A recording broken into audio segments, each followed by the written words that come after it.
এক দফা দাবিতে রাজপথে নেমেছে শিক্ষার্থীরা। যে কোনো মূল্যেই হোক কোটা সংস্কার চান তারা। এদিকে আন্দোলনে সাধারণ শিক্ষার্থীদের ওপর হামলা চালিয়েছে ছাত্রলীগ। সংঘর্ষে হতাহতের ঘটনা ঘটেছে। শিক্ষার্থীদের আন্দোলন নিয়ে যখন উত্তাল দেশ, তখন তাদের দাবির সঙ্গে একাত্মতা প্রকাশ করেছেন তারকারাও। টেলিভিশন তারকা থেকে কন্টেন্ট ক্রিয়েটর অনেকেরই কথা বলেছেন এই ইস্যুতে।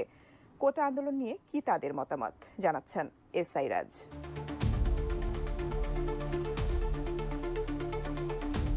কোটা সংস্কারের দাবিতে টানা কয়েকদিন ধরে আন্দোলন করছেন সাধারণ শিক্ষার্থীরা।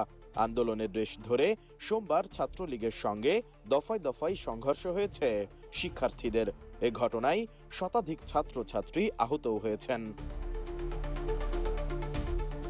শিক্ষার্থীদের ওপর নির্যাতনের প্রতিবাদে সরব হয়েছেন দেশের শোবিজ অঙ্গনের তারকারাও। এই হামলার